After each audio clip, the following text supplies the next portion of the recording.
Assalamu alaikum and welcome to Perspective. Of course, we all know it's a black day as far as Kashmir and their struggle is concerned. Relentlessly, Pakistan has supported and stood by their Kashmiri brethren as we stand by them today.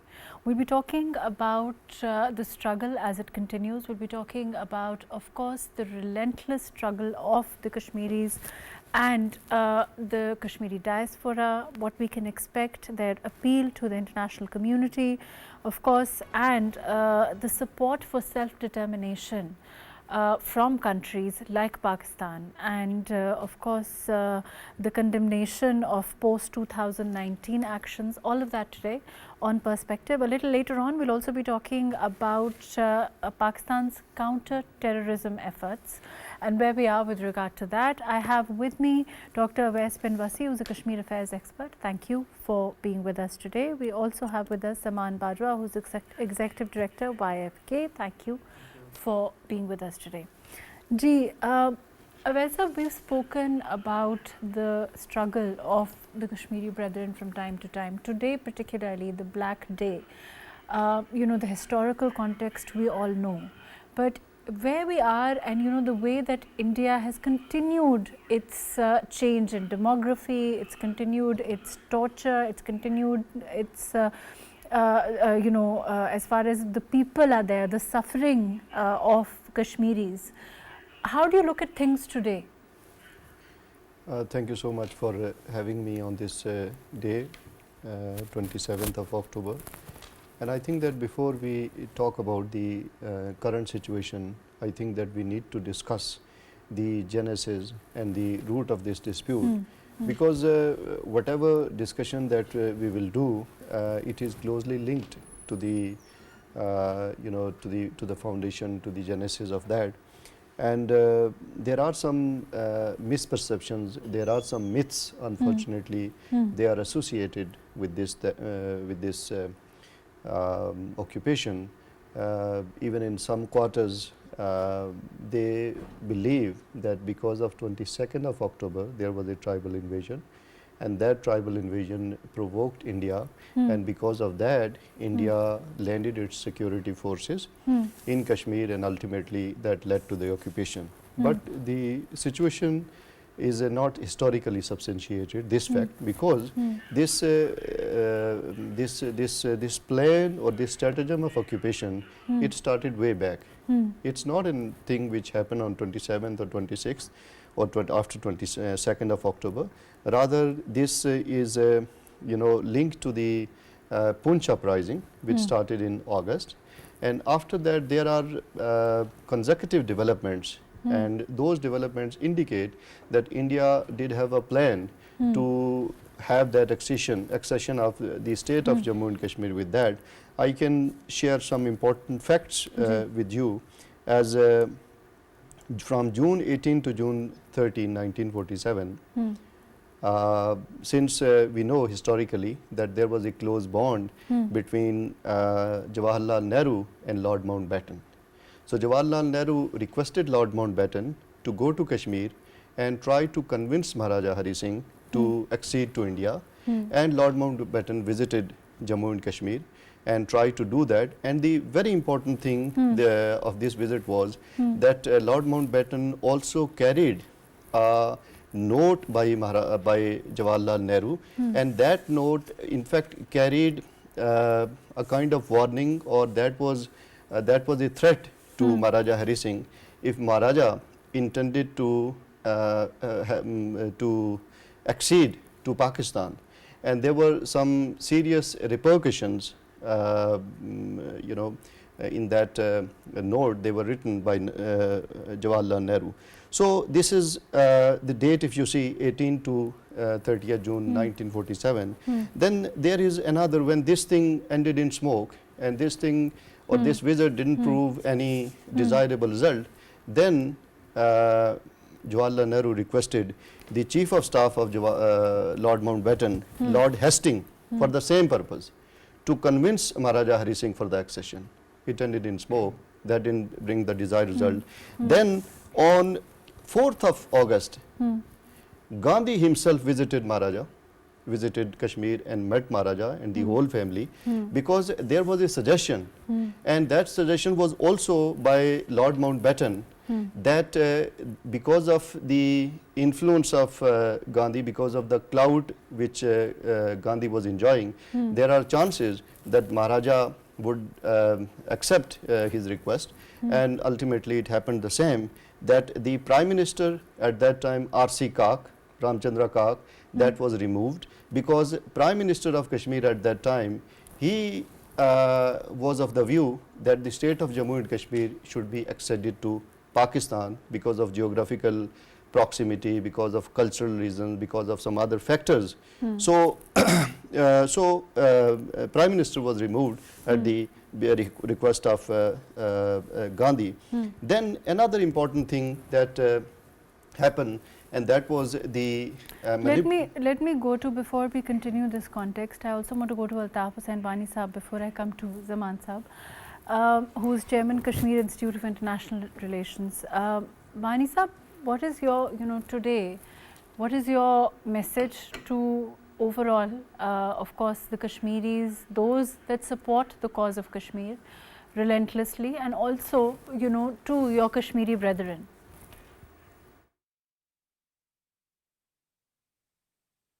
Wani Sahab, can you hear me? I think there's a problem with audio. Zaman Sahab, the same, what would you, I mean, I know that Awais Sahab is taking us, and I think it's very important, the historical context of the dispute, which has been, tempered with, which has been, as far as India is concerned, it's really been maligned, and they've twisted it in a way that, to suit their own narrative, and it's important to get history right. But in terms of today, what would you say to those that struggle today in your, you've seen overall? Mahrukh, Wasi Sahab talked about the background of that conflict when it started, and one thing you are saying that about the narratives of the today. From the start, India is trying to create different narratives, and he is complicating this conflict by different narratives. Right. Before that, Dr. Saab told about the annexation document. That was false one. Yes. And nowadays, when you talk about that, now he has also created some different narrative to complicate the issue, and to just give a false narrative about the youth. So it started with accession, and now, of course, we know with Article 370A and, the overall demographic change, it has been, I think, more than 2 years now that has been in progress. So it's a very calculated effort. So they took that initiative on the name of the development and the normalcy. So he told the world and the Kashmiris that then there will be development in the region. So we are going to just abrogate the Article 370 and 35A, and that move will impact on the lives of the Kashmiris for a better cause. But when you see on the ground, the situation is very different. There is no change regarding the lives of the Kashmiris. By every passing day, the lives of the Kashmiris becoming miserable, because now they are just changing the demography, and they are bringing people from the outside the Kashmir, and they are going to get the jobs of the Kashmiris, and as well as they are buying the lands of the Kashmiris. So and also they are just saying that they are giving some false narrative about that. They are saying that there is no development in Pakistan, and people of Kashmir don't want to go with Pakistan, and they are sending the message to the youth of the Indian occupied Kashmir, and as well as the youth of the Pakistan administrated Azad Kashmir, said that the people of don't want to go with Pakistan, and they are just raising the false slogan of the independent Kashmir. So actually the reason is that to just complicate that topic, and to push that the world is not listening, the world is not listening the people of and the voices of the Kashmir. But on the reality, the world is listening the voices of the Kashmiri. The people of Kashmir are very resilient. They know how to plead their case, and by every act, by facing each atrocity, they are just coming out on the streets, and they are writing about Let me go to Wani Sahab. I think he can hear us now on that. Wani Sahab, can you hear me? Yes. Your message to those that struggle today, the Kashmiris, and also those that continue to support the Kashmiri cause? Yes, the message is very clear and simple that the people of Kashmir have shown their resilience through these troubled times, and they are resilient even at this time against the occupation. So all those who support the people of Kashmir, they should continue with this support and with a renewed effort in order to make it. It should be like with the current affairs as we see the modern era, how to create awareness around the globe and how to reach out to the international community. So you have new modes, new techniques, and those should adopt those techniques, those should do that. And that, I think, the people of Kashmir in occupied Kashmir, they are displaying it. Although they are under surveillance, their social media accounts have been, and they are under surveillance, their social media accounts, different agencies are watching them. They are being put under UAP and behind the bars, and other draconian laws are invoked against them if they raise the question of Kashmir anywhere. But even then, we could see that they have been able to spread their message to the international community. And we saw in recent report, I saw the International Crisis Group has mentioned Kashmir as one of the worst crises in the world. And they say these elections which the Indian government has conducted in Kashmir, these will exacerbate the human sufferings in Kashmir instead of solving those. So elections is not an answer to the Kashmir problem. As you said, and I think before you, Zaman Saab also echoed that there is generally, the report also, and the world now, is sensitive to the Kashmiri cause. Do you feel that perhaps things are now being heard all over the world by, the international watchdogs also, the way that India has tried to camouflage the situation, the way that India has tried to sell the narrative, and they are finally being exposed? Exactly. You can see that on one hand, India got exposed as we were talking about the Indian transnational terrorism. Nobody was listening to us that it's India who is spreading terrorism in Pakistan or in Azad Kashmir or killing the people here, targeting them. Nobody was listening. Now we have seen that international governments are speaking it, agencies are speaking it, and international watchdogs are talking about it. They have issued reports how India has been involved in all these acts. And on the Kashmir front, we saw that Indians did not allow anybody to visit Kashmir to monitor the human rights situation. But even then, we saw the reports from the international watchdogs on Kashmir, which totally implicate India on different accounts. So India has not been able to what they did. They tried to criminalize the freedom of expression in Kashmir in all ways. But even then, the world, the international watchdogs, and also the Human Rights Commissioner's Office and their mandate holders have time and again talked about it. And now an Amnesty International report is with us. It has also talked about how India is exposed, how India is doing with the minorities, with the freedom of expression, and with the freedom of press in Kashmir and also in India. Right. Let me come back to you, Wani Saab. Please stay with us. Dr. Awais, you heard what Wani Saab has said, and before that, Zaman Saab. Overall, do you expect there to be a significant change from, for example, the UN? Because we've agitated the cause. Pakistan also, has played a big part in, briefing the UN on the situation, and we continue to do so. Do you think that the Kashmiri diaspora also, and overall the role that those that are sympathetic to the Kashmiri cause have played all over the world? The role which should have been played by international community, by the relevant United Nations forums, as well as the global intelligentsia and powerful capitals in particular, I think that we seriously and substantially lack, the response from the world, because it's of course that an issue of people of Jammu and Kashmir, but we should also keep in view that there are four parties to the dispute. Okay. India is the party, Kashmiris they are the party, and Pakistan and the international community.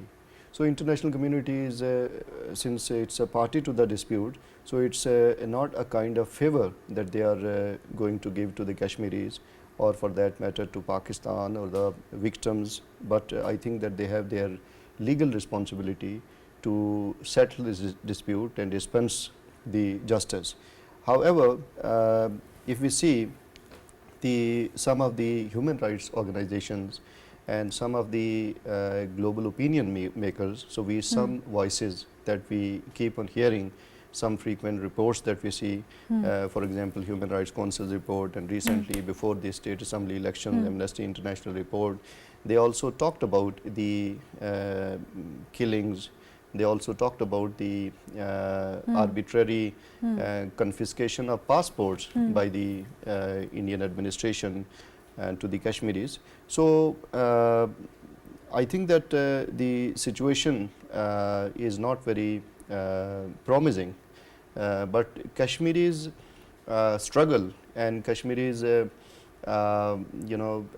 their efforts, I think they will continue, because for the last not only 77 years, I think that we should trace back to the movement to 1931, and since then Kashmiris, and even if you go back, Kashmiris have never accepted any external occupation. There's no doubt about that, but Dr. Awais, and I think I'll go to Zaman Saab with this, we know that India does enjoy a certain amount of clout in the world. It has a position as a market for the international community, whatever we may call it.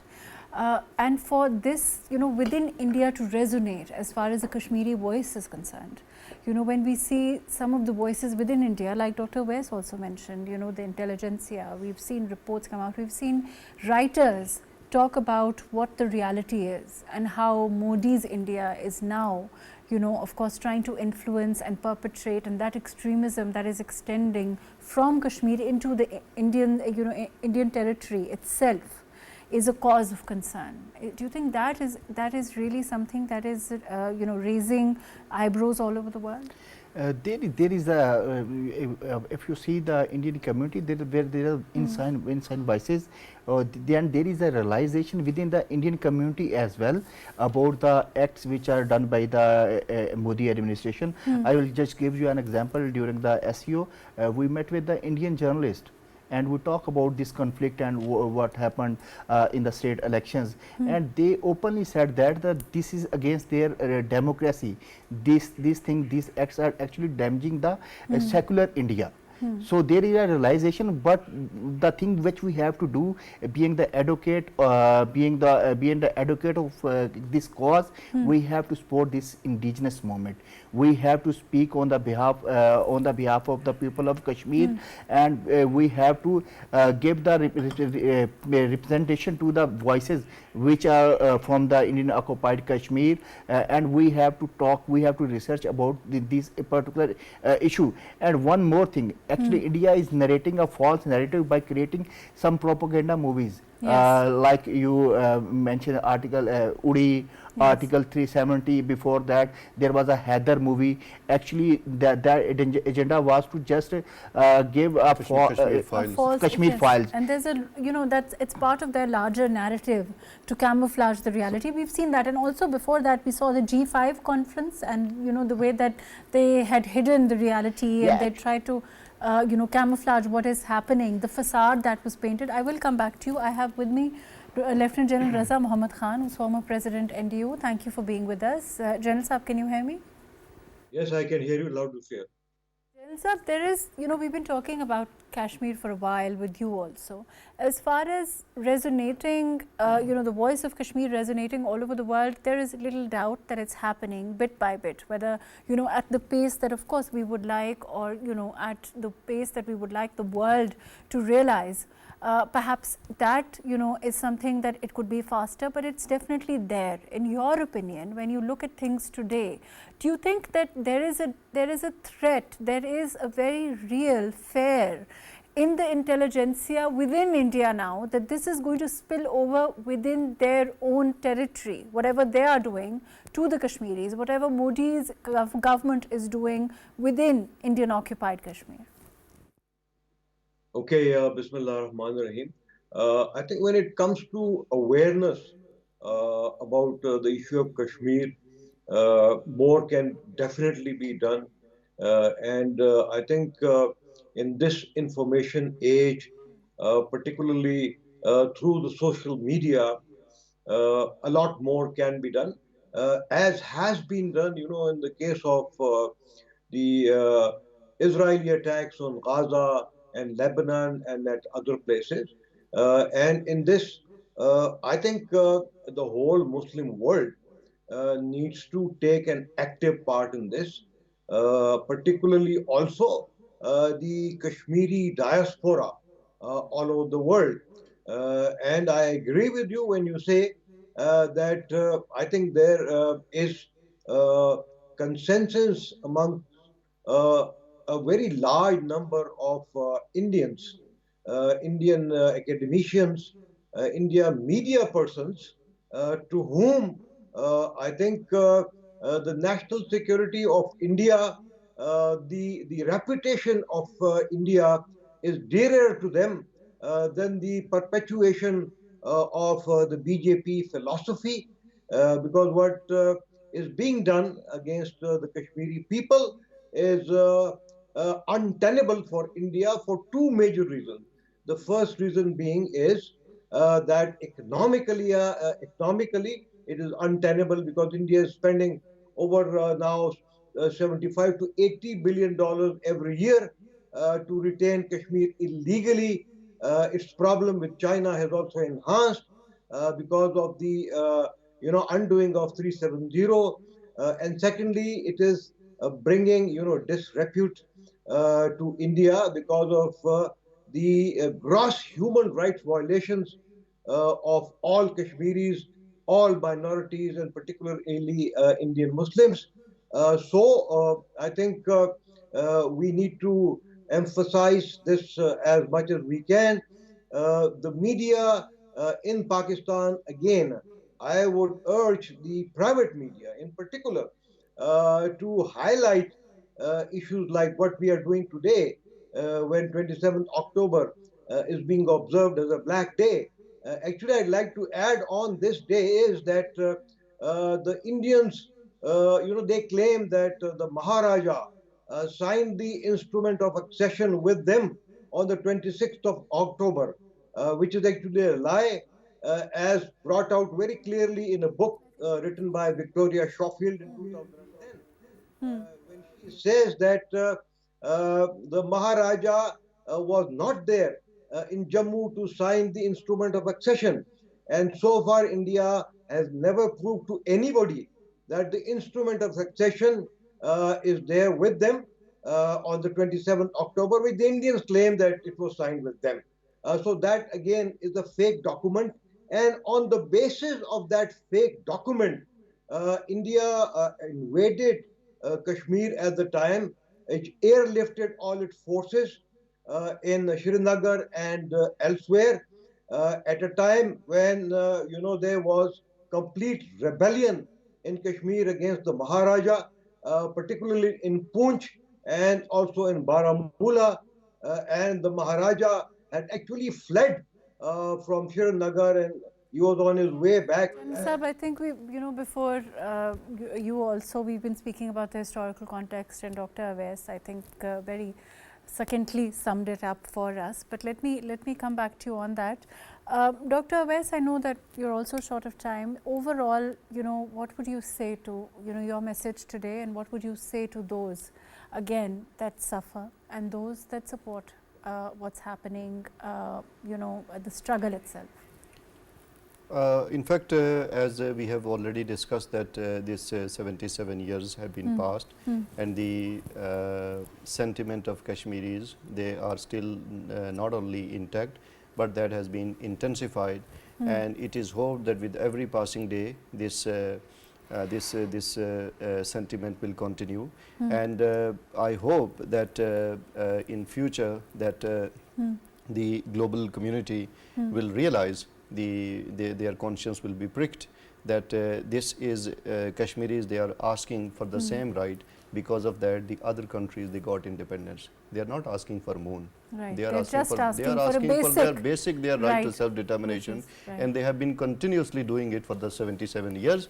And if they require one more century to do that. I hope that they will do. They will continue to do so. Zaman Saab, your comments. I will also then go to I will also then go to Altaf Hussain Wani Saab. On this day, I just want to say that to the people of Pakistan, that the leadership of Kashmir decided to join Pakistan even before the partition.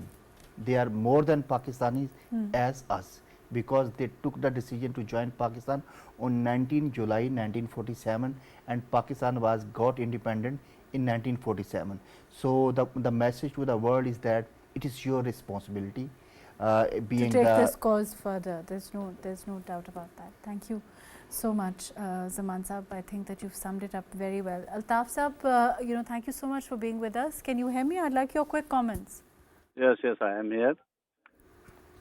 I'd like your quick comments. Unfortunately, we're running out of time. I would like, what would you say to the international community? Because, we've seen how Zaman Saab said, and, as Dr. Wasi also, that it is a basic right to which, for which the Kashmiris are agitating and fighting relentlessly with their lives every day, and that the international community owes it to them to further that cause. And would you like to add anything to that?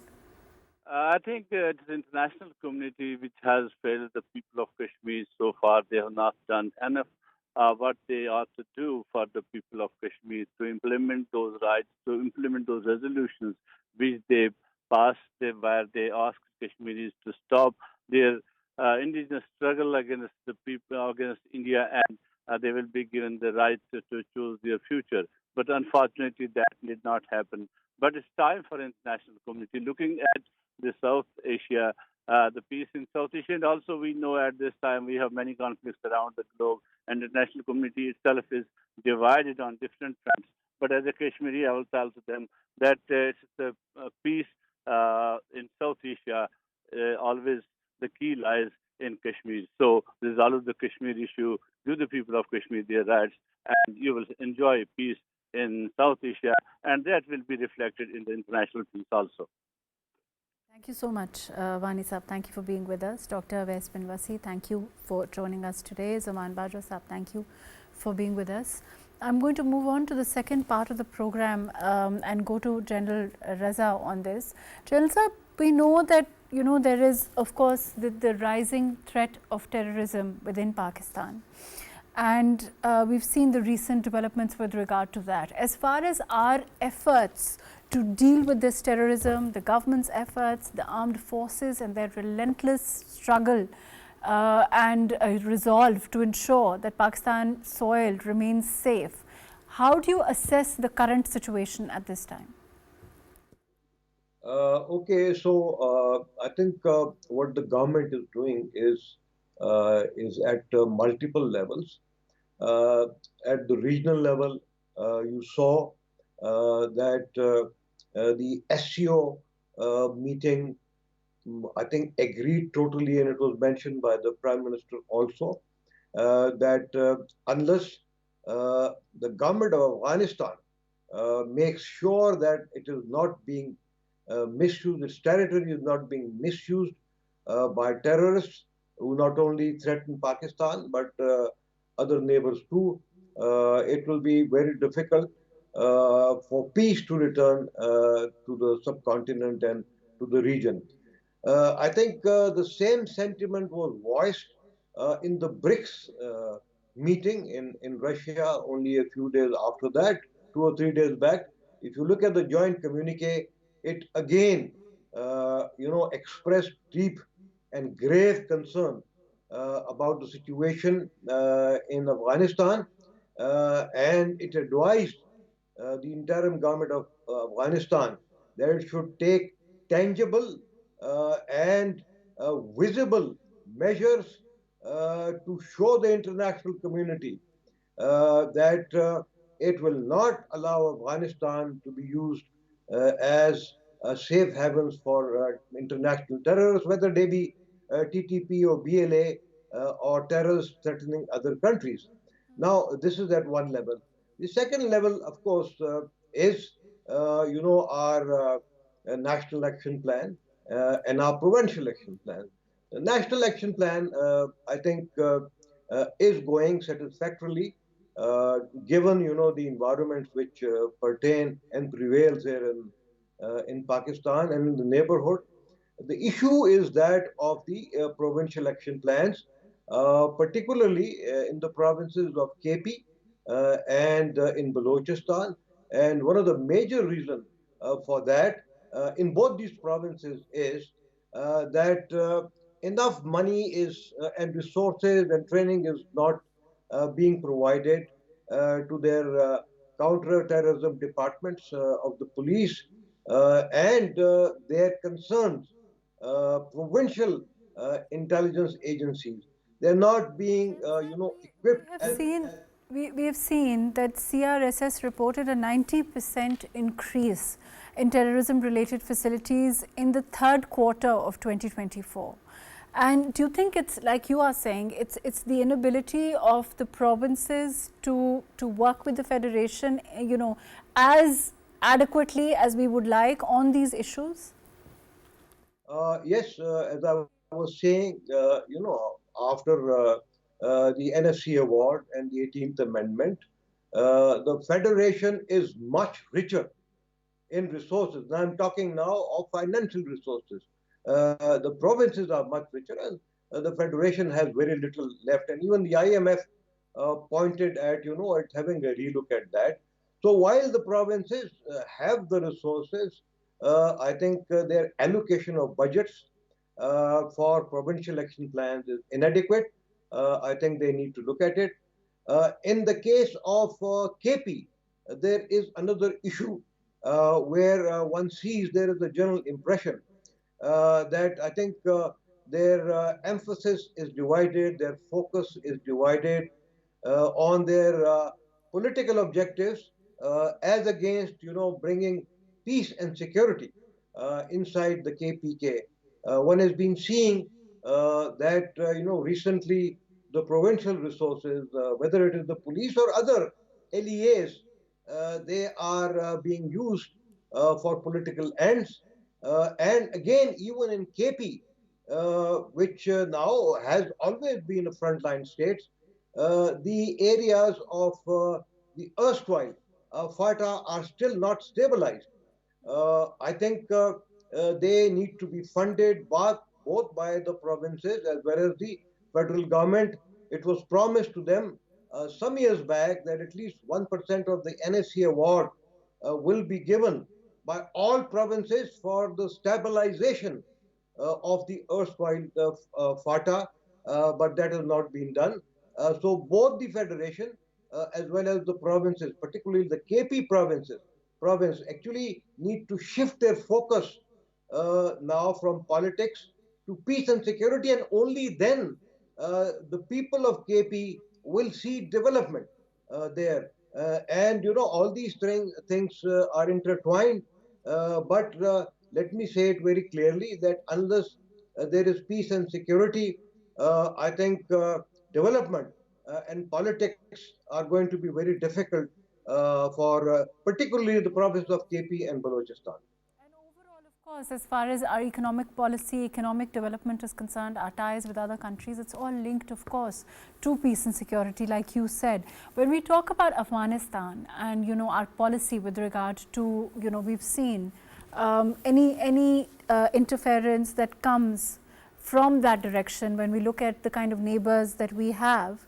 How would you look at the situation today? We've also seen a clamping down by the military on it and, of course, the government and a no to any kind of interference. Well, you see, as I said, there are 3 or 4 components of our Pakistan's counter-terrorism strategy and for peace and security, and I talked about 2. And the third one is actually on the pattern of what we have been doing in the past. Like when there was an Indian attack at Balakot, there was an aggression there, and I think we responded immediately in kind. Similarly, when there was an aggression in Balochistan, there was some missiles fired at Balochistan, we immediately responded. And in this case, the response was trans-border. So I think if Pakistan is compelled, to go trans-border to take out the safe havens wherever they may be, whether they may be in Afghanistan or anywhere else, I think it will have to do it. And we have enough those years to provide to the world, to the UN Security Council, to the interim government of Afghanistan and even India, to say that Pakistan has the right to respond at the time and place of its own choosing and the way that it can go, whether it is cis frontier, which it is already doing through the national and provincial action plan, or whether it is trans frontier.